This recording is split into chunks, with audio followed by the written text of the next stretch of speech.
Welcome to the UFFS Podcast with Darren Bates and Larry Fisher.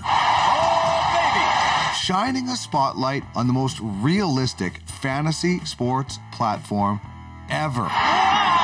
If it happens in Ultimate Franchise Fantasy Sports, you'll find out here. UFFS, you own the game.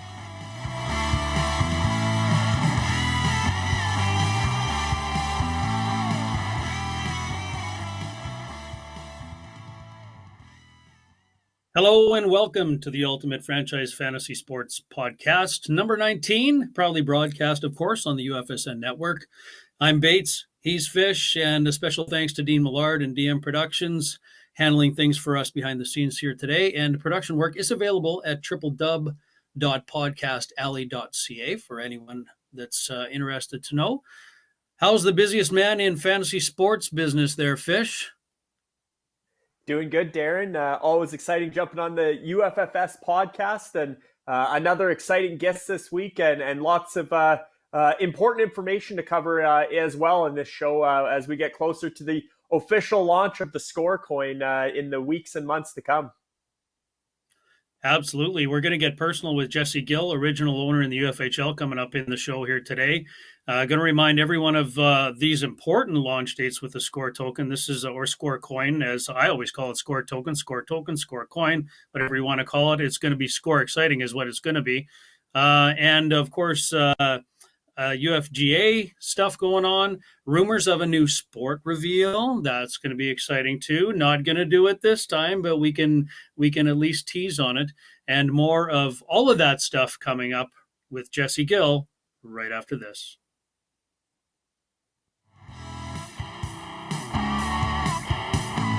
Time for a quick lineup change, but Bates and Fish will be back right away with today's guest.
Brute force is right.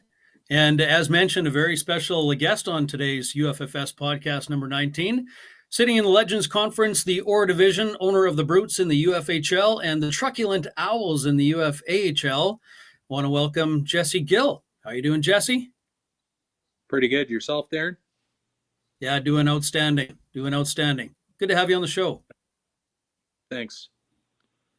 Yeah, it's good to have you, Jesse. That Brute Force, the Brutes intro video, obviously cool. I know you, from our younger years, you were a bit of an enforcer as a player, so it's cool to see that. I'm sure the Ty Domi image there was one you like to see, and I like the Dave Semenko right off the hop too. Shout out to the Oilers' legendary enforcer as Wayne Gretzky's bodyguard, but a cool intro video and a really cool brand you've built for the UFHL franchise. Yeah, I quite enjoy it. I even like the video having Probert at the end. I'm not a huge Red Wings fan or anything, but he was one of those players before he passed away. And when he played there, he was one of those guys that could fight, he could score, he could do it all. He was a complete hockey player that, you just watched and you're just amazed by how good he was, right? So, I'm pretty happy with the brand. I think it's kind of one of those things growing up. I was one of those guys, I used the skill that I had. I was a little bit bigger.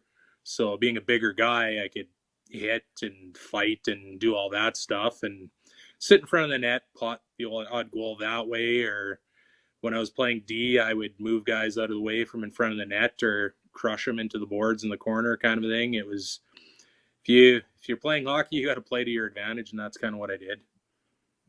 Yeah, it sounds like, Jesse, a lot of crushing, a lot of bruising, a lot of bashing around. It fits with the image of the Brutes. And every time I see a logo and a name of a team, and I know a lot of work goes into this stuff, I'm always trying to think, what goes into a name, and a lot of aggression. I gotta share a funny story with you. My wife came into the room the other night, and I was playing this on the phone. Truculent. I don't know if you can hear that. Truculent. Yeah.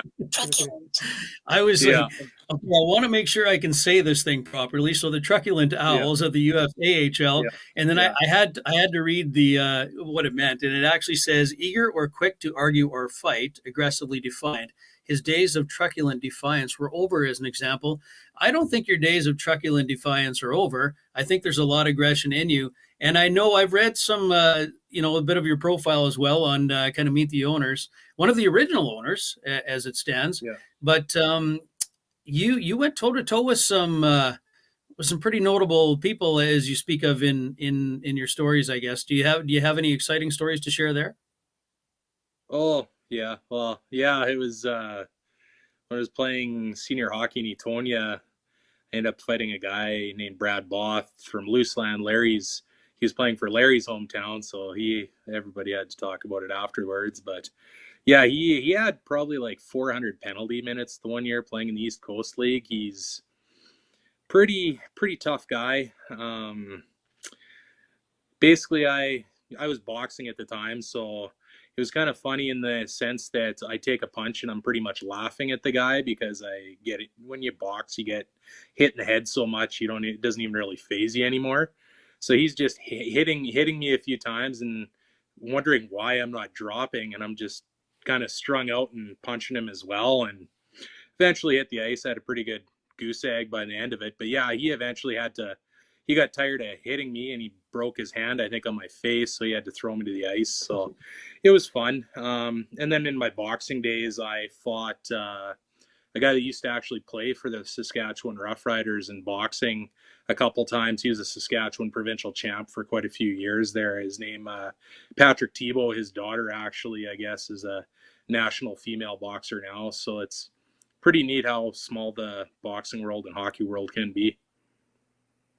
A lot of similarities there for sure. And I'm already starting to put my plan together. If the day ever comes, and it will, when we can gather together as a UFFS community. There's two guys I'm gonna remind myself to not do a couple things with. It's going to be Luke Grenier or the George Steinbrenner of UFFS. I'm not going to play poker with him because he's got too dang much money for my blood, and I'm not going to get in a fight with you, or at least I'm going to have you behind me if I'm tripping somebody else, just as a bit of a backup. So I've got those two things figured out so far.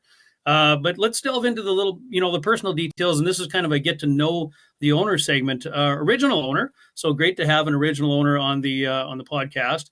You came to us as somewhat of, we didn't sell all the teams originally because we were pretty much, I don't know if this is a good analogy, but we were almost like a newborn baby coming home from the hospital in terms of UFFS. We just kicked the thing off. We had some franchises available. I believe you bought in around June. I think Larry might have put you onto that. But I think, what brought you to the UFFS, and got you interested in what we're doing here? Well, I've always been into fantasy hockey over the years. Probably more so Larry's driven me kind of into it a little bit, because back in the day we used to have a league before his league started out. I won that league before it was money orientated, and then it was kind of one of those things. He's like, yeah, we're gonna start doing this for money. I'm like, I'm too cheap right now to do that, so I didn't at the time. And then 3 or 4 years later, I got into his fantasy league, kind of built up a team over a few years and won the league the 1 year and the playoffs in that league. And then after that, it's been kind of hit and miss. It's kind of with dynasty leagues. It's fun. I was never really into crypto much before this either. I was aware of it, but it really wasn't something I thought much of. Just going through finding out more about crypto and more about the league and everything. Larry kind of explained a bit of it to me. I'll be honest, I was a little apprehensive to throw $200 American right off the bat at it, but I'm just kind of like, after listening to Larry explain it a little bit more, I thought it was an excellent idea, and obviously it's turned out quite well. Yeah, and I think as fate would have it, Jesse won the redraft lottery, so he was able to pick first overall, and the Brutes selected Sidney Crosby as their franchise player back in July. And like Jesse said, at that time we didn't really know how this would scale and how it would take off and how, the crypto world would boom throughout 2020 and into 2021. But looking back, that looks like a pretty good decision to jump on board, and certainly to get the lucky lottery ball and be able to pick first overall and get Sidney Crosby, who, again, when you look at these players as NFT values over their entire career and their career accomplishments, there's probably no player, or there is no player in the UFHL that is more valuable as an NFT than Sidney Crosby, who's the franchise player for the Brutes. So all in all, it came together nicely for the Brutes, and we're happy to have you, Jesse. Yeah, for sure.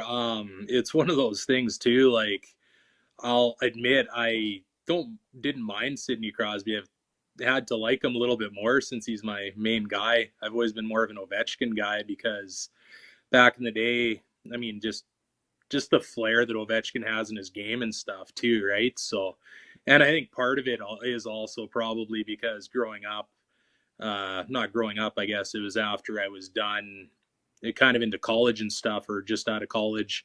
My third cousin, Brooks Lake, don't know him very well, met him maybe once or twice, but I followed his career pretty close with the Capitals, so it was pretty easy to be a big fan of Ovechkin and him over those years, because he'd just kind of sit in front of the net and bang the odd puck in when he could. Just kind of racked up quite a few points on the power play there, playing a style of tough hockey. He didn't fight much, obviously, in his career, but it was kind of one of those things. I was always a Leafs fan first, but pretty much a Capitals fan second. For sure. And then, so as you mentioned, you mentioned a Leafs fan first, Jesse. You got a few Leafs on the Brutes roster, including I know you named Zach Hyman your favorite NFT ahead of Crosby. So maybe just talk about that decision and the Leafs that you do have on the Brutes roster, and kind of not being too biased, because I know you got some Boston Bruins on that roster. You have some Montreal Canadiens. You have some rivals there. Can't play favorites too much, but Zach Hyman as your favorite NFT ahead of Crosby. Yeah, I just like the way Hyman plays. He's a good gritty player. He works hard. I mean, if the Leafs had a full roster of guys that played the way Zach Hyman plays with his intensity level and his effort level, they wouldn't be in the current skid that they've been in lately, I don't think. But I think part of that has to do with injuries to Freddie Anderson and Jack Campbell, and it's one of those things. It's a long season. Every team's going to go through their dips, and they're going to rebound at one point or another. It's being a Leafs fan sometimes tough, looking and watching the fan base. Everybody get rid of Freddie, do this, do that. Everybody thinks that they know better. Like, it's just like, holy crow, guys, settle down. It's a hockey team. Wait till the playoffs when it actually matters, right? Holy crow. I like the fact that Jesse, you seem like a pretty calm guy, and you kind of you take it as it goes. And I think that's important for what I can see and what you do with the Brutes. You're kind of a one-man show, which is becoming unusual, I would say, in the UFHL. We're getting ownership groups, we're getting general managers, we're getting assistant general managers, and a head of scouting and head of marketing and this and that. And you're kind of running it on your own. So sitting in 12th place, last I checked overall, in the entire UFHL, third spot in the Or division, just 451 points behind leader. Sounds like a lot, but I mean, we do have a couple of people that are way up there, obviously, but not out of the realm of finishing in a 10th place spot, and certainly not out of playoff contention. So I think you must be working pretty hard on this. You know your team, and you basically know your strategy and what you want to do. Yeah, I found just when I was looking at the draft, when I had originally drafted my team, I was like best available player who really cares about position. I did draft Drew Bauer fairly early. It's actually worked out pretty good for me. He's already got over 100 fantasy points. He's doing quite well in Colorado there. A lot of people are probably thinking that I can't even say his name, Francois or whatever, was going to take off, but he's been hurt all year, right? So, yeah, Grubauer's really helped me a lot. Hyman's been doing quite well for fantasy points because of all the added categories. Crosby's started a little slower, but he's been picking up of late. And it's kind of like one of those things. Logan Couture was a guy that got drafted pretty late by me. I don't know. Everybody was scared away from his $8 million or whatever it is salary. So it's kind of one of those things. I think I drafted fairly well. I made the odd trade. Some of the trades I look back at, I'm like, oh, maybe I didn't have to do that. But it's none of them I lose sleep over either. So, and then I did add a few players from the Chicago Blackhawks through a few trades, Soderberg and Janmark, to kind of boost my roster. I'm to the point now where all 23 guys on my regular roster are playing fairly consistently. So I think that's a big part of the league. I think that's where I'm having a huge benefit over a team like Strong Island, who's right behind me in the standings, where I think his average points per player is probably higher, but I have the volume of players, so I'm making up for it that way. So it's more of a numbers game sometimes than just looking at, oh, I have the best player here or there. You got to get as many available games in as you possibly can to get as many possible points as possible too, right? So I think that makes a big difference. So if we get into the personal details of Jesse, and obviously I can tell you're an experienced fantasy sports player, and I've read that in your bio that you've certainly had some experience. But I see the Saskatchewan Roughriders, up on your wall there. I think I can see the Toronto Maple Leafs. Some of it, there's a lot of stuff behind you, obviously some memorabilia that I can't make out. But growing up in Leader, Saskatchewan, now residing in Medicine Hat, Alberta, favorite teams as a kid as compared to now, if you want to get into, who did you grow up idolizing in terms of players, teams, and is it still the same today, or has that changed? It changed a little bit when I was younger, but it's pretty consistent. When I first started watching hockey, I liked the Oilers. I liked Gretzky, like probably a lot of kids born in the mid to early 80s. It's kind of one of those things. It was like Gretzky was the pinnacle of hockey back then. If you didn't like Gretzky, you pretty much liked Lemieux back then. And it was one of those two. And I was a pretty big Gretzky supporter. And I was like maybe about 5 years old when he got traded. So I was kind of like looking at him playing for the Kings at one point when I was a kid, and still thought they were the Oilers because I was confused because I was so young. And my mom's like, no, that's the LA Kings. Like, he doesn't play for the Oilers anymore. I'm like, okay, Leafs are on. My dad was a Leafs fan, so I'm watching Wendell Clark and him scrapping and putting pucks in the net and whatnot. And I just instantly started cheering for the Leafs because Clark was such a great player to cheer for, and enjoyed him quite a bit. And then also Dougie Gilmore when he started playing for him, and Sundin. I'm a huge Sundin fan, and even now Marner, Matthews, all those guys. Even I have a Kadri jersey up there too. I was a huge Kadri fan too. He played a little bit on the edge and got us, well, the Leafs, not us. I'm not, you know what I mean. Got the Leafs into a little bit of trouble over the years, but yeah, as far as hockey, yeah, it's definitely a Leafs fan. Been for a long time, through thick and thin. I mean, it's been pretty tough some of these years, but it's kind of one of those things. I'm a pretty loyal sports fan. So Rough Riders too. I've been a dedicated Rough Riders fan all my life. It's pretty much, you grow up in Saskatchewan. If you don't cheer for the Rough Riders, you grew up in Saskatchewan, it's like people almost think something's wrong with you, right? Because it's pretty much a staple there. If you're not a Rough Riders fan and you live in Saskatchewan, it's like okay, there has to be a reason that you're not cheering for the Riders, because like it's in the blood in Saskatchewan. I mean, I'd have to say my favorite player for the Rough Riders over the year was always Don Narcisse. The guy was so consistent. He has the professional record for most consecutive games catching a pass, and I got to actually meet him one time, got him to autograph a shirt for me. He's super nice guy, super great. He had some health issues not too far back. It sounds like he's recovered from him, which is good, because yeah, he's super great guy. 49ers and football is what I've been cheering for lately. NFL I don't really care too much about, but it's kind of one of those things. I have a bunch of buddies that are Seahawks fans, so why not cheer for a team that they don't like? And then Raptors, I've always been a Raptors fan since they started in the league. Before that, I did like the Bulls and Jordan. I mean, Jordan was such a huge figure in basketball back in the day, so still is. I mean, you say Michael Jordan, I think more people know who Michael Jordan is than Wayne Gretzky, let's be honest. I mean, the guy's been a huge fixture in the sporting world for a lot of years. And yeah, the Raptors, Damon Stoudemire got me started watching him. Mighty Mouse is his nickname. He was such a strong player back then. And yeah, trying to think of what sport I might have forgot here. Oh, baseball. Yeah, baseball. It's always been the Blue Jays. I mean, they're the only Canadian team, and I was a huge fan of them, especially in the 90s when they won those World Series. Big fan of Dwayne Ward back in the day as a reliever there. Tom Hankey. I always liked the relief pitchers for some reason. Joe Carter, I was a huge fan of him too. I actually got a Joe Carter autographed jersey on my wall too. I got probably, honestly, about 30, 40 items. Actually, I think I got close to 100 items of sports memorabilia in my house.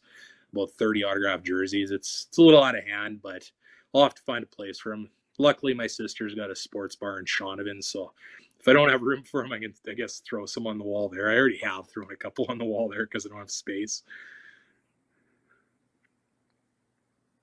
No, that's great, Jesse. You got an awesome collection, and just listening to that, there's so many takeaways. But I know I'm in BC now, so I've kind of adopted the Seahawks as my NFL team, and then certainly the Niners-Seahawks rivalry is good. But born in Saskatchewan as well, the Rough Riders, the Narcisse and Don Elgard days Ray Elgard and Don Narcisse days were a lot of fun back when the Riders there, and you know, always following the Riders even from afar. As we moved to Lethbridge, we went to college together in Lethbridge in Alberta, and then on to BC for me. But that, and just you know, all the teams you cheer for, they're easy teams to cheer for. And the question that was circulating right from the start, though, is, and we have to ask it, is this the year for the Leafs? You know, 1967 was a long time ago. How confident are you that they can win with the core group they have now, whether it's this year or, you know, during these contracts with, you know, Matthews and Marner as the faces of the franchise going forward over the next decade, basically?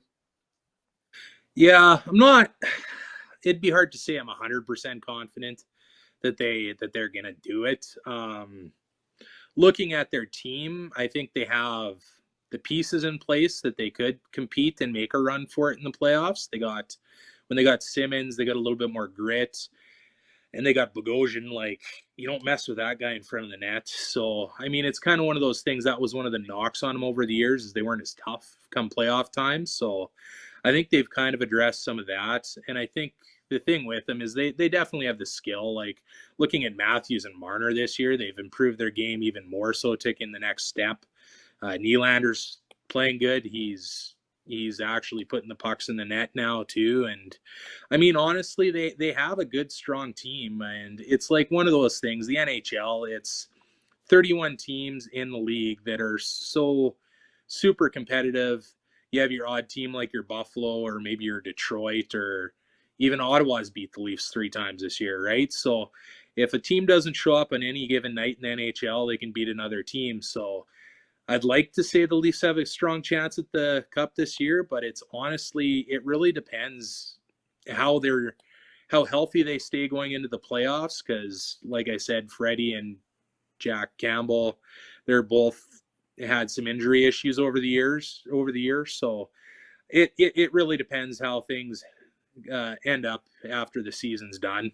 I think they have the goodest chance of anybody that is. You punch that ticket into the playoffs, you got a shot. That's pretty much it. That's the way I look at it. You just gotta get some luck and play good. So here's the follow-up question. Luckily, you don't have to face Darren's Bruins in the first 2 rounds this season with the new realignment. So you avoid the Bruins. But which Canadian division team do you most not want to face in the playoffs? You got, Winnipeg's been strong at times. Edmonton's obviously got some real firepower. And Montreal is a team that looks like they're built for the playoffs with some big, heavy players, including another face of the franchise for the Brutes, Shea Weber. But when you look at the Canadian division, and now you got Daryl Sutter in Calgary, you got the Canucks, starting to get on a bit of a roll, even though they don't have Elias Pettersson, who I know is one of the guys you were considering for first overall in the redraft. But you look at the Canadian division, who do the Leafs not want to play, or who do you think they end up having to go through to make it to that conference final, or this year, the Final Four?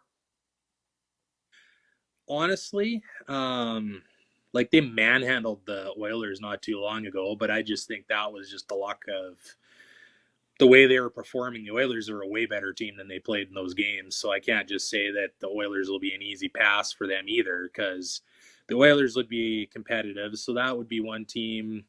It's hard to say. I'm not really scared of the Leafs playing any of the teams in the Canadian division. It's just a matter of them playing like they can and actually playing like they should be. And it's one of those things where you look at Vancouver, they started slow, they've picked up a little bit. I think, honestly, Vancouver is probably just more afraid of playing Montreal and, Toffoli.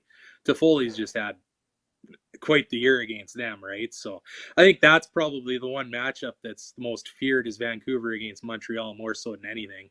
Montreal, I don't know. They got a decent squad, too. I hate to admit it. They're actually pretty well-rounded team.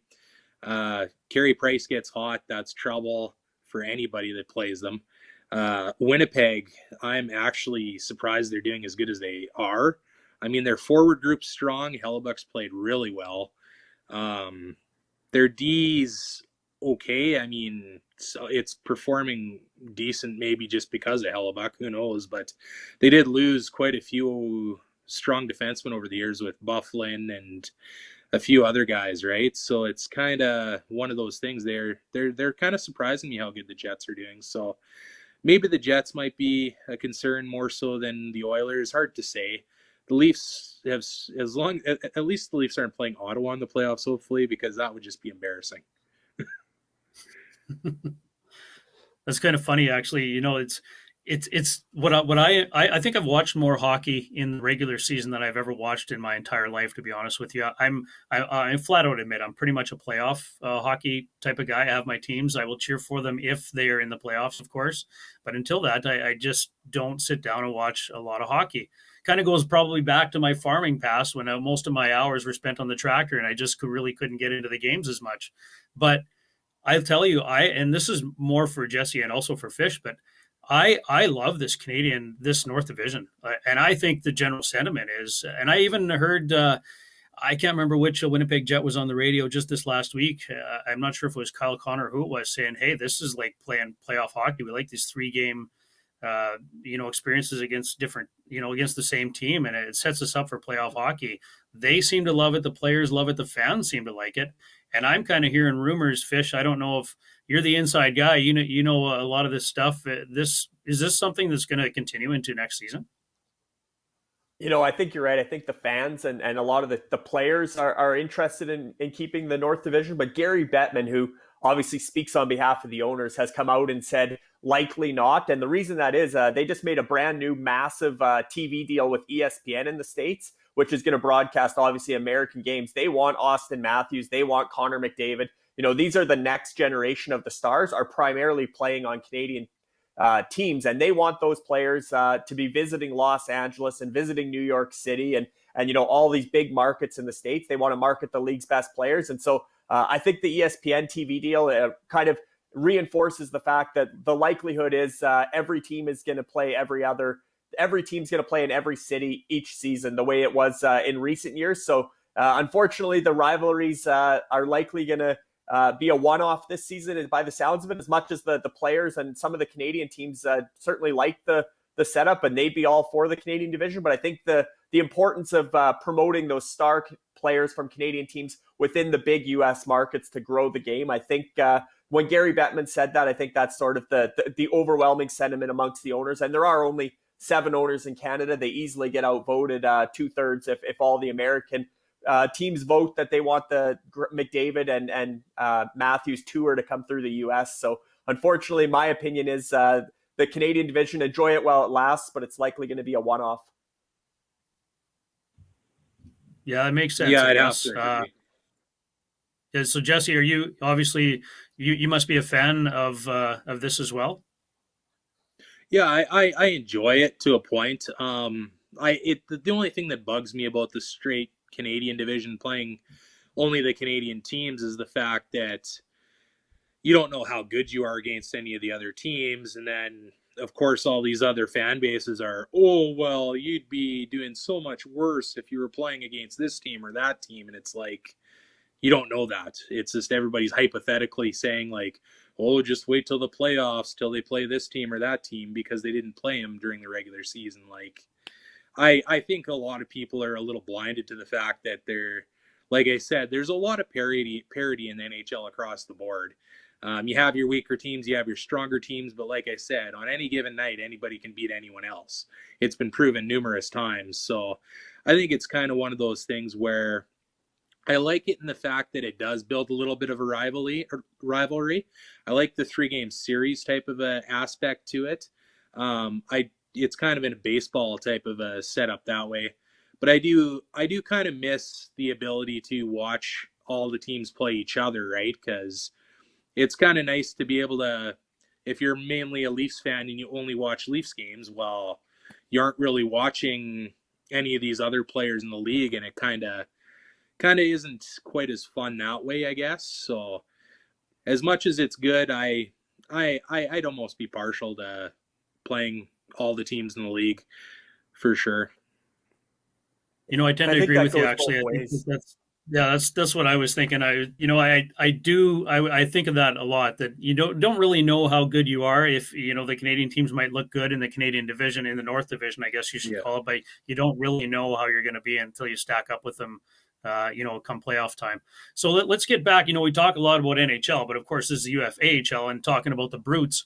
And I know, looking into your bio, you work for a security company. So are you feeling secure where you're at, approaching the trade deadline? And I watched my favorite podcast is the UFHL Now, of course, with Dean Millard and the insider Fish there. And, the Brutes came up for sure, but and I don't know if you're willing to share, but are you secure where you're at approaching the trade deadline coming up here in April? Any big moves planned, or do you want to share? I think I got a little bit ahead of the game, acquiring like Soderberg and Janmark. I could make some moves, but it really depends what kind of offers are out there. I know I have like a good glut of defensemen where all these teams are like, oh, who are you going to protect for the expansion draft? You can't have all those guys and blah, blah, blah, this and that. I'm just like, honestly, I don't have to worry about it till the season's over. Why would I gut my team now, right? So my strong D, I think, has helped me a bit. And I think a lot of these other teams undervalue the defensemen in the league because you only got 6 defense slots. You got 12 forward slots. So obviously, if you have stronger defensemen slotted into those positions, they're not going to be worth the equivalent of what a forwarder's getting for fantasy points for you. Because if you have a bunch of junk defensemen sitting there, it's kind of one of those things. I think part of the issue with me making a lot of trades is a lot of people undervalue my players and try to sell me short, and then I basically just say, no, I'm good standing pat. So I'm kind of one of those guys. I'm kind of hard to trade with sometimes, but at the same point in time, I'm not going to sit there and get ripped off just for the sake of making a trade, right? So, but yeah, I might stand pat. I might make a move. Hard to say. You did put David Krejci on the trade block, and he responded with a 3-assist performance the other night. Does that change his status with the Brutes, or how are you approaching? How much or did that change the amount of interest in David Krejci? Did you get some offers come in after his big game? It was crickets. I honestly don't know. A lot of these teams must be high to the cap, or maybe they just know how difficult I am to deal with. Who knows? But it's kind of one of those things. I look at Krejci as a guy that I'm happy to keep. I mean, I'm not going to just trade him for the sake of trading him either, right? It's just kind of like if there's one of those contenders that needed an extra little push and they wanted a guy like Krejci, I'm sure that if I got a player with maybe a little bit lower salary, a little bit younger player, it might be a bit more beneficial for me long term, right? So I don't know. It's kind of like one of those things where after that three assist performance the next night, I'm like, holy crow, maybe he's starting to wake up a little bit here. So he hasn't had a bad season. He's ran into a little bit of injury issues too, right? So, and it's kind of like one of those things. I was thinking I was going to try to do a Bruins cleanse being a Leafs fan and maybe move on from him, but I also have Danny Vladder too. So it's kind of one of those things with the way the structure's set up. I already have Grubauer and Reimer in there. So I was looking at him. He had like, I think, an 8-point night the other night in his debut. I'm like, dang it, I'd have to put either Reimer or Grubauer on waivers to get him in the lineup. So it's not a thing, right? So it's one of those things. I like the fact that he's there for depth. And even though I'm not a huge fan of the Bruins because of what they've done to the Leafs over these years, I can swallow my pride and have a couple of them on my team and keep them there as long as they're helping me out.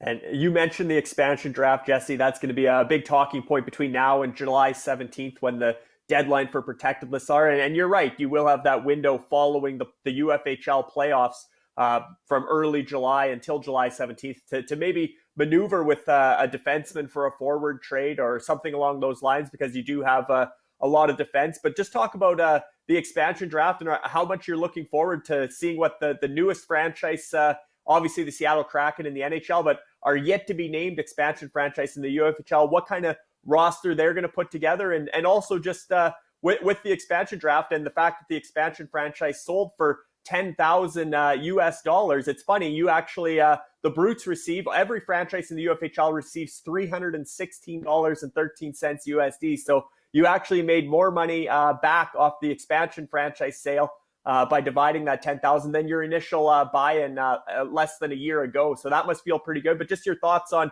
the expansion franchise and really mirroring the NHL with all the rules in the expansion draft and how exciting that's going to be to follow between now and when they announce their roster on July 21st. Yeah, I think it's going to be great.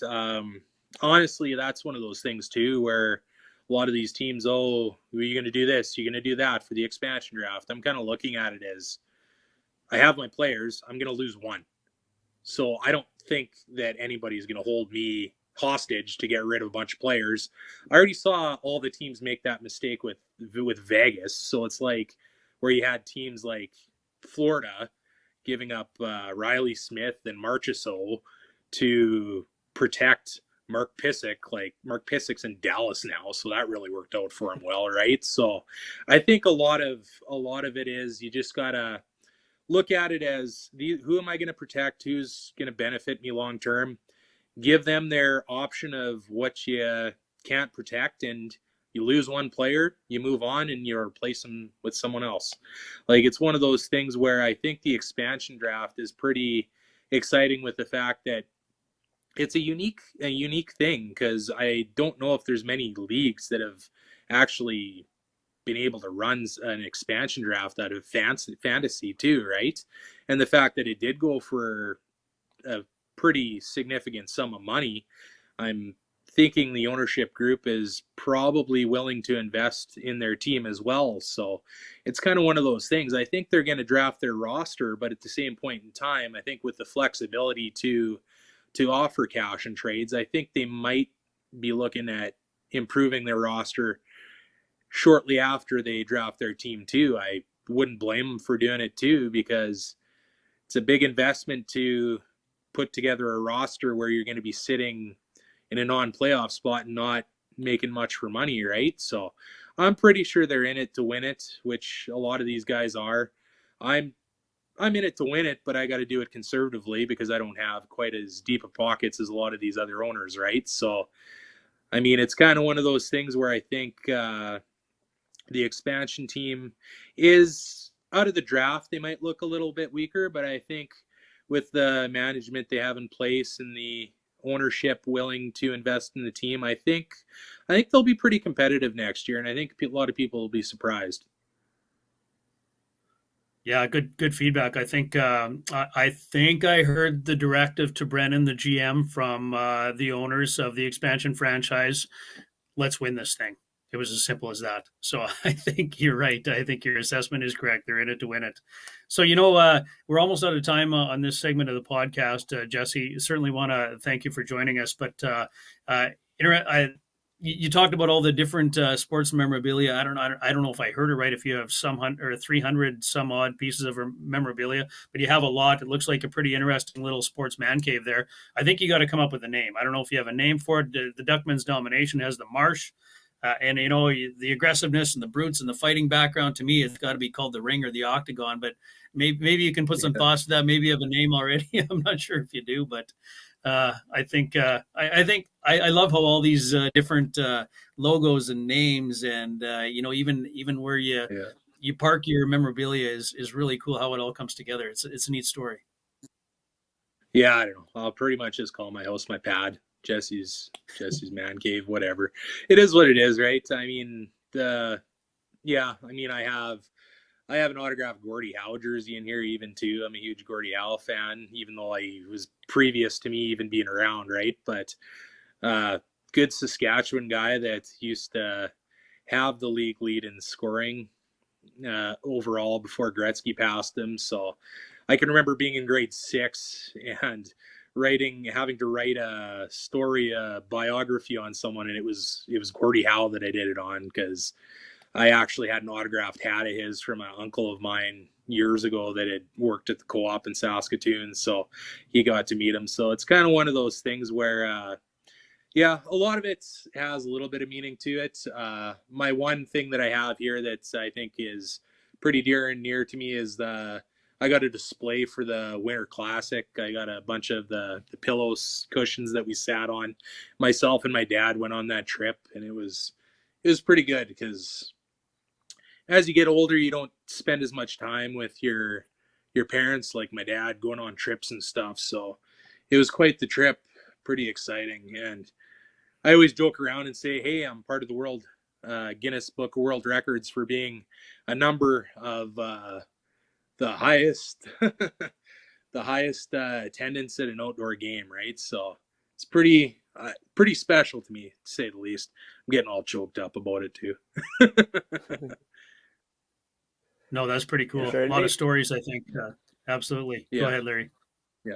Oh, I was just going to say the merchandise budget, the merchandise collection might have to give way to a little bit of budget towards the UFHL might sneak into there. But at the same time, you got the Brutes merchandise coming along with such a solid brand. Hopefully you'll be able to sell some Brutes merchandise in the near future. But one thing Darren touched on earlier, and you mentioned it, maybe not having as deep a pockets as some of the other groups or owners. Have you given consideration to perhaps taking on a minority owner, or forming sort of a group, bringing on some people that maybe, buy 10% of the Brutes for, $1,000 or whatever the case, now that sort of what to kind of help you have an operating budget to not that you're a middle of the pack team, but you're in that 10 to 15 range. You got some talent that could go up, but to maybe bring in a ringer with some cash considerations, or have some sort of sponsorship type investors or minority owners. Have you given that much thought going forward, how the Brutes organization will evolve?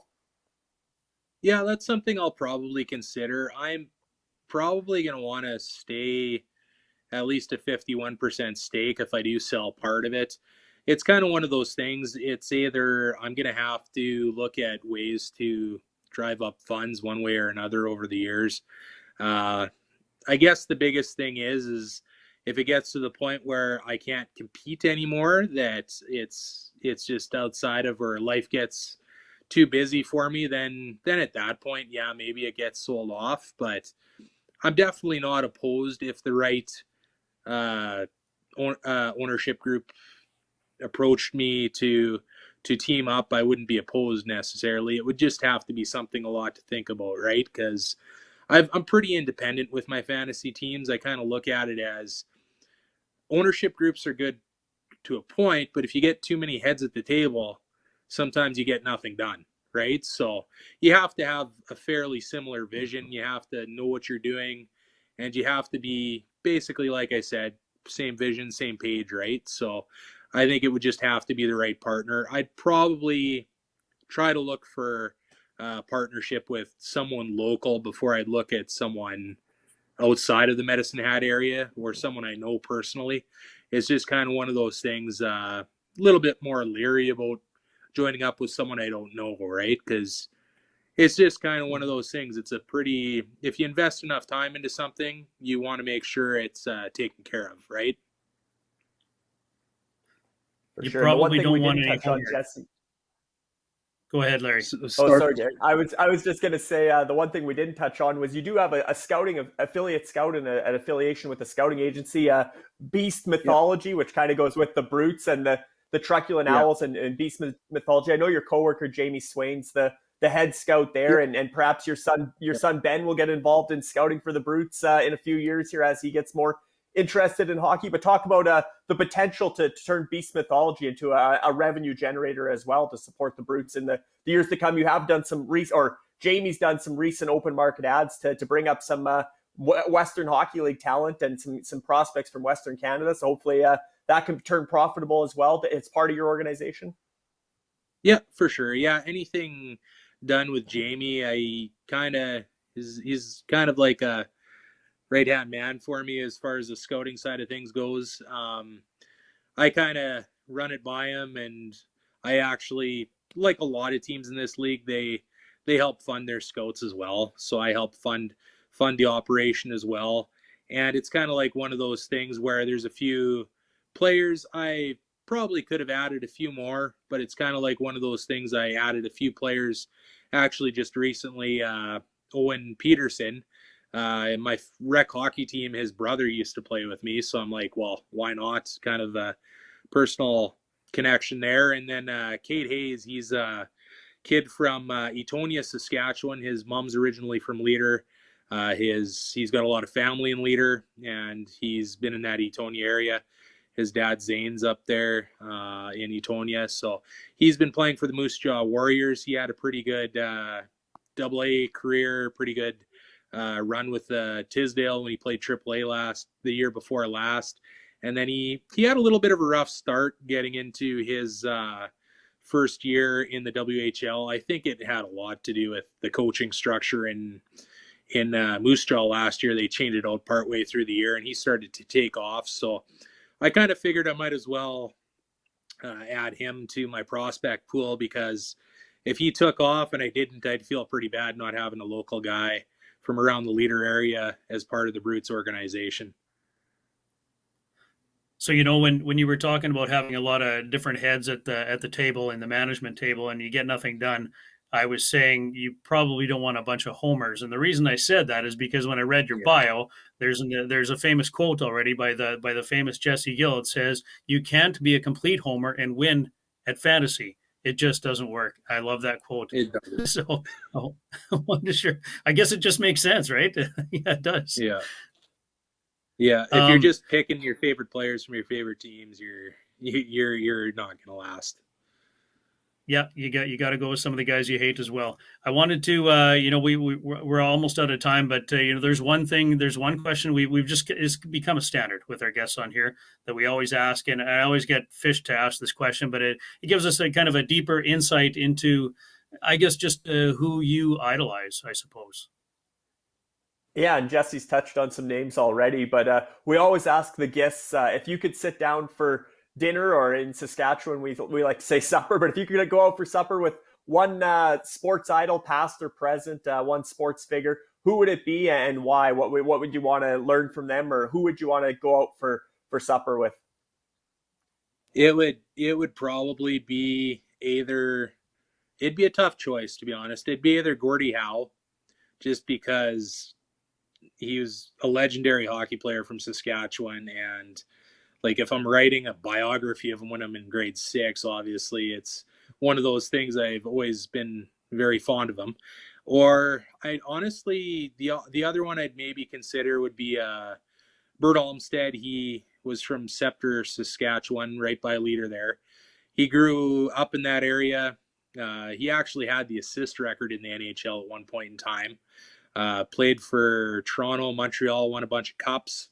And he actually knew both of my grandpas who have passed away. So he's passed away himself too, but he'd be another guy I definitely want to sit down and have a conversation with. So it just depend what mood I was in. Either Gordie Howe or Bert Olmsted for sure would be one or the other.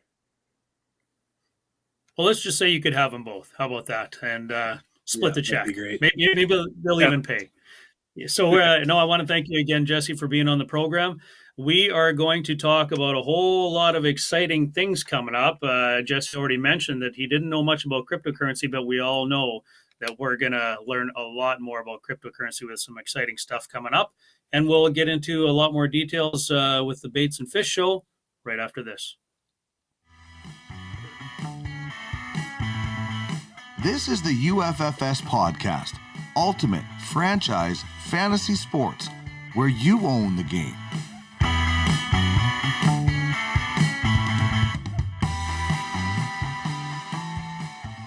It was certainly great to have Jesse on the program, but there's so much stuff happening in the world of cryptocurrency, Fish.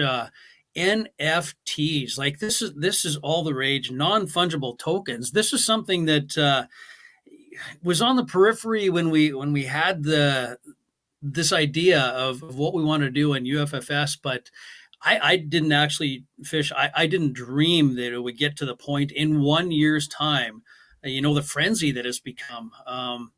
If people don't know about NFTs or non-fungible tokens, I suggest it's time to learn. Yeah, I would suggest they're almost living under a rock at this point. It seems like every day there's a new flashy headline about an NFT selling for a massive amount of money. We all know what NBA Top Shots is doing in their space, and it goes into music, it goes into everything. I mean, I think I seen somebody sold a fart as an NFT, a fart noise as an NFT for a couple $100, and there's literally been everything, right? You name it, and somebody's turning it into an NFT, and the entire world is sort of transitioning into the blockchain and heading in that direction. So if you're not on the bandwagon already, you definitely need to do your research and get up to speed with what NFTs are all about and what crypto and blockchain are. And a shout out to the UFFS founders who were ahead of the game. When I came into the fold, I was completely blind to blockchain technology and NFTs as well a year ago. And here we are a year later, and I can't even believe how far it's come and how the vision of the UFFS founders has really come to fruition. And again, just so far ahead of the game, and now to see it all becoming a reality with the platform launching imminently and the score coin coming along here in the weeks to come, the months to come. So everything's coming together great for the platform for Ultimate Franchise Fantasy Sports. Yeah, the platform we talk about, is going to be released here very shortly. But that's one thing we should talk about that just for a couple of minutes, because we invested a lot of money into this platform. We wanted to make sure it was right. When it was first released, I know the Zilliqa team did a fantastic job, but when we put our sports minds to it and we have a certain look, we want it to be presented when people go on there, grab people's attention. There's a few tweaks and a few different things we wanted to get into this. And of course, the cryptocurrency part of it, being able to buy right on the platform is an integral part of this. And this is not knocked off in a day. And I really appreciate the work that the Zilliqa team has. Larry, I know you've put a number of hours into this, and I know that Rob Love has helped us out with this too. So it is coming, but we want to make darn sure we get this thing right when we release it. For sure, and you're right. It's a pretty complex platform. Again, the gameplay engine will follow, but just the base of the platform, there's a lot of complexities incorporating crypto and blockchain, and every single player is literally an NFT on the back end, right? And as well as the franchises. So there's a lot of tech stuff that needs to be done in order to get this platform up and running. And you're right, there's no rush. We know we're first to market doing fantasy sports on the blockchain, and we're paired up with the world's best blockchain in Zilliqa. So we're going to get it right, and when it comes out, it's going to be an impressive product, and all the users are going to enjoy it, and it's going to attract a ton of more new users as we go here in the months to come. Yeah, and in this year and a little bit since UFFS has been basically up and running since inception, we went from primarily, I would say, fantasy sports players and serious elite, and as we went along, more elite fantasy sports players have come into the UFFS fold through UFHL and UFAHL, and soon to be golf, of course. But even Jesse mentioned it himself. He said he didn't know anything about cryptocurrency, or not very much, when he got into this. And that's really, we're hearing a lot of that. Of course, now we're getting a lot of crypto people that are well versed in the world of cryptocurrency involved and asking questions. So there's a lot of interest there too. But what we want to do is we want to create some excitement, and I think you do this in school. When you bring up something new, the teacher will put something together that's kind of fun, kind of exciting to get people to engage, learn, and have some fun doing it. And this is exactly what we've got planned with this Pass SCO Win ZIL contest, which is going to debut fairly quickly here on March 25th. This sounds pretty darn exciting. I'm going to walk through the details, but I'm very eager to play this thing, Larry. Yeah, and I think it has a wide appeal, right? It appeals to everybody who's in the ZIL community already, which is, a massive following. You look at how many followers Zilliqa has on Twitter, and a guy like Blockchain Andy as sort of an influencer in that space. But Zilliqa community is huge, and they're going to take a huge interest in this promotion, as well as everybody that is a fantasy player will be learning as they go. I think there's going to be an easy adoption process we're going to make it as smooth as possible for the fantasy players, but certainly the crypto community is going to rally around and take great intrigue in the promotions we have between now and the official launch of Scorecoin. When I was getting ready for this podcast, I was telling my wife, because she holds a bag of ZIL, my son holds a bag of ZIL, and I said, hey, you want to get in on this Pass SCO Win ZIL thing, because there's gonna be some ZIL to be won here. So basically what we're looking to do is to introduce the world to NFTs, score ZilPay, which is the wallet you're going to need, and at the same time prove to the world the efficiency of the Zilliqa blockchain, which we know is the world's best. And the best thing is win stuff. So there's going to be some instructional videos and websites you're going to be able to register on, and that's going to be available on all our social media as it always is. So I'm not going to get into the finer details of that, but I do want to run through a few important steps here. So first of all, you're going to want to install the ZilPay wallet, register on the website, which is coming, enter your ZilPay ZIL address into the Send Me the Pass list. And this is where the fun starts for me. It's kind of like playing hot potato to me, if you think of that game you played as kids. And if you receive the SCORE NFT or the non-fungible token, you send it to another address on the list as soon as possible. That's that hot potato thing I was talking about, Fish. And when you pass the NFT, 10 ZIL from your wallet automatically go into the lottery. So you see what happens now. This thing gets passed around like that hot potato, and it's almost like 10 ZIL are being passed along with it, goes into the pool, and this pot will continue to accumulate until 1 p.m. exactly Eastern Standard Time on April 30th. So this is a really cool game. I'm actually super excited to get in on this myself. Yeah, it's going to be a scorching hot potato by April, or by March 30th or April 30th rather. It's going to be an event that gains momentum and snowballs throughout the past. Like I said, the hot potato, the energy leading up to the official launch of Score Token or Scorecoin and the private sale. I think events like this are what's really going to generate interest, as well as, like you said, to prove the efficiency of the Zilliqa blockchain and just show everybody how transactions will work. And it's again another step in the adoption process for those who are new to the crypto world, and for those in the crypto world who might not know as much about sports. They know the value of what this promotion will bring, and the value of potentially winning that bag of ZIL. Yeah, so we talked about the important date and the time that pot will continue to accumulate until 1 o'clock Eastern Standard Time on April 30th. And then an hour later, 3 addresses will be randomly drawn, and 100% of the prize pool will be split evenly. So there's, I'm really excited and interested to see what that bag of ZIL is going to look like at that point, and what that pot's going to be. And if that's not enough to pique your interest, and if that's not exciting enough for you, there's going to be a couple of very exciting auctions as well. The UFFS logo and the Scorecoin NFT, it'll probably be a lot more exciting than this, but I think this is a pretty nice printout. It works for now. One of a kind will be auctioned off later that day as well. And if that's not enough, then, of course, we get right into the private Scorecoin launch on May the 1st. And it's the hype is building, Fish. I can't say enough about it, to be honest. It is. And you mentioned it, the amount of people coming into the Telegram community from the crypto world. There's been, dozens every day of interested people, a lot coming from Zilliqa community, which, like I said, is massive, but also just words getting around in the crypto world that, hey, this is a serious project with limitless potential of turning professional athletes and upcoming prospects into NFTs and having them on the blockchain, as well as we haven't released many details on it, but there's going to be a whole nother element to this project as far as the DeFi goes, which Arlo Scholz is heading up, and he's got some amazing visionary ideas of how to bring DeFi to the UFFS platform. And I think that's going to be another home run within the crypto world, where DeFi has been all the rage lately, and that's going to, when that comes along in the months to come, is going to take it to another level as well.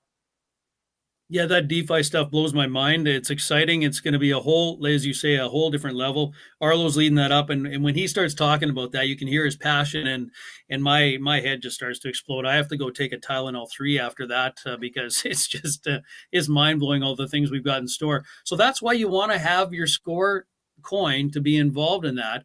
And May 1st is the pivotal date on that, and that's when the private Score coin launch will begin. And the details on that is essentially 10 million Score will be offered at 10 cents starting on that date for 30 days or until $1 million are raised. If we hit the $1 million, which, by judging by the people that are signing up, Fish, I don't think it's going to take that long. And if that target is hit, then an additional 2.5 million Score will be released for purchase, a little bit higher price, so you don't want to wait. And once we sell that out, which I'm pretty confident we will, of course, we'll have the public offering then on June the 1st. So it's going to be pretty intense. I can't wait. I'm going to tell you though, Fish, and I'm going to flat out admit this right now. I don't know how I feel about the UFFS logo and the Score coin NFT. The one of a kind being auctioned off. And I have a feeling I'm not going to be able to afford to get those. And I'm a little bit jealous, to be honest. Yeah, like I said, the one and only, and the first official Score coin being auctioned off is going to be another thing that on April 30th there. I think that's going to be an auction that is going to draw a lot of eyeballs, both from users in our community who really want to own that first coin. They're going to be competitive, but again, I think the crypto world is going to see it as a platform that could go take off, like we like to say, to the moon. So there's going to be a ton of interest in owning those two logo NFTs. And like you said, I think the key thing for everybody that's listening, that's maybe intrigued but hasn't taken the plunge yet, I think you need to get on the Telegram communities. There is a Score coin launch group on Telegram that has all the Score details, including the sign-up link for the private sale, because you want to sign up and get yourself on that list to be part of the private sale, as well as in there you can leave a comment as to how much you're planning to purchase of Score coins. So the founders and the brass have a good idea of how that sale is going to go as well, and make sure we're prepared on our end. But it's certainly it's all drawn up to go to script, and we're excited for May 1st for the private sale. And then, like I said, on June 1st there'll be another batch released at a higher sale price for a public sale. So the early bird gets the worm kind of thing, right? You want to be an early adopter. Our fantasy players already have been, but now everybody who wants in on the action as an investor and then holding the Score coin and being part of the platform, just simply as holding the Score coin as an investment, you want to be part of that private sale on May 1st. And like I said, the sign up for the private sale and all the details are within the Telegram community and the Score coin group. Yeah, and there's a lot of information, a lot of great information out there, a lot of great videos, so you can really get an idea of what all the excitement is about. I think well done by the Haunch, doing a large majority of that here at UFFS. And I think you hit the nail on the head. We've got some great Telegram chat pages, or I would even say just announcement pages. And I get immediate friends or family members reaching out to me, asking me all kinds of questions. And I say, you know what, I can pull this stuff out and I can send it to you, but I'm doing it 100 times over. And here's the easiest thing. Get the Telegram app and I will just link you into these, because everything's there. And I just don't want to do it 100 times over and get the information incorrect, because it's all listed. And, there's a couple things that are great. The UFFS official announcement page, as an example, there's no chats allowed in there. So you simply get put in. And if you're not one of these people that wants to go through all the chats and gifts and different things, Well, everything's there. You can go through and find all the vids and different announcements. And then there's the Score Token launch page, which is specific to just all the events around the Score Token launch. So there's no reason you can't get all the information you need. And I would advise people to do just that. And if you say, hey, I'd sure like the link to these Telegram pages, well, it's very simple. Just send us an email at www.info@uffsports.com, or you can DM Zelandra. She'd be more than happy to help you out. There's various ways to find us on Twitter. I mean, we're all over the place. Yeah, there's a lot of ways to get in, and certainly I'm accessible on Twitter as well. You can DM me if you're interested. And I think I'm experiencing the same kind of phenomenon on my end, Darren, with family and friends that may not even watch sports or certainly don't have the time to, maybe they can have the money to be a franchise owner or a GM, but they just don't have the time, right? And so they're more interested in the investment side, and the more they see and the more they read and hear about UFF Sports, they're on the bandwagon, and they're excited to get into those groups and on Telegram and sign up for the private sale and more so be an investor and have a stake in this, even if they're not enjoying the fantasy sports side of it or even owning any NFTs themselves. They want to be along for the ride to the moon, like we like to say. Yeah, this NFT is going to be big business. It's going to be huge. The DeFi, the private score coin launch, the public score coin launch, and of course this Pass SCO Win Zil contest is extremely exciting to me. And again, you don't have to know anything about sports. You don't have to care about sports, but everybody likes contests and everybody likes to win hard, cold cryptocurrency. I'm one of those guys. So yeah, I can't talk about it enough. All the details are available, all over the place, but Telegram's a great place to go. We can't forget about all our other stuff too. Some important dates coming up here, Fish. We talked about, the Score Pass promotion launch. We have the UFHL trade deadline, which we don't really need to get into the details because you guys talk about that in UFHL now. The Score Pass promotion finale is coming up April 30th. April 30th is going to be a huge day with NFT auctions as well. That we talked about the private and public launches. The UFHL playoff draft is something we should touch on as well. That's going to come up quicker than we think. Yeah, well, like I said, the UFHL trade deadline on April 12th is right around the corner. We're only a couple weeks away from there. And then, the NHL season is condensed that barring COVID delays, it's supposed to end on May 9th.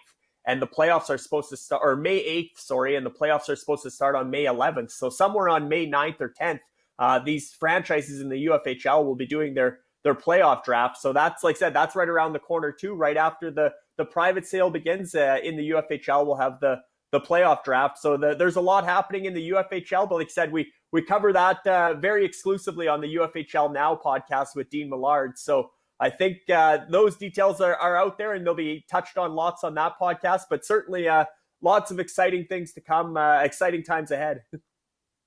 Yeah, and exciting times ahead, as you say. That's one of our secondary slogans here, I would say, in the UFFS.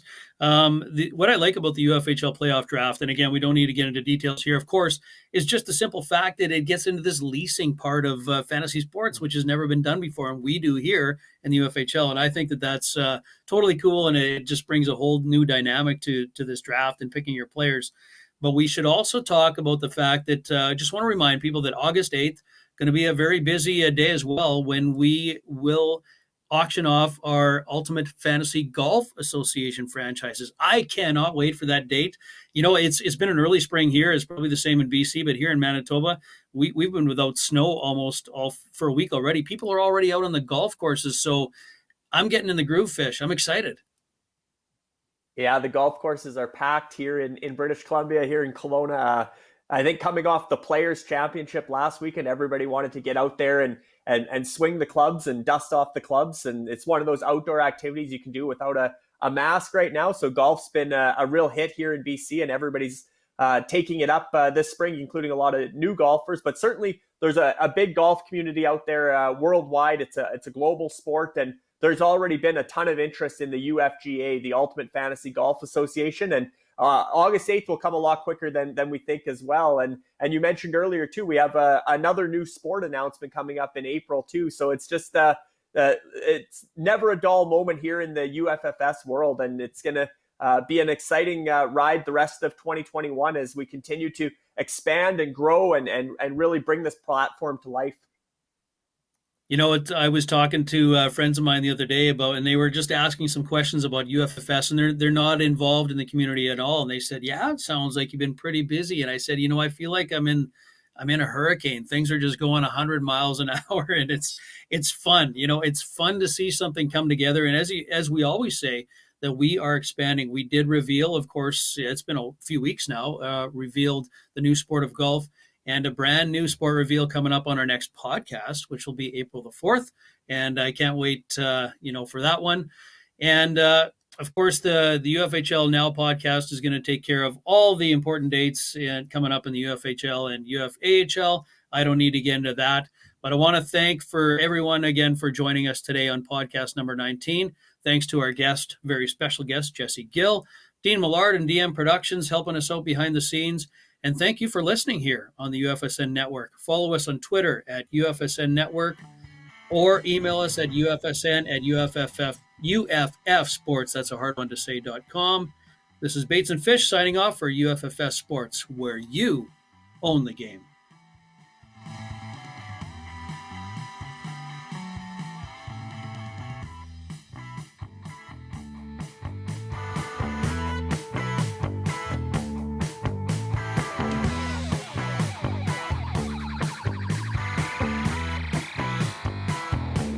This has been the UFFS Podcast with Darren Bates and Larry Fisher. Get in the game where you own the game at www.uffsports.com.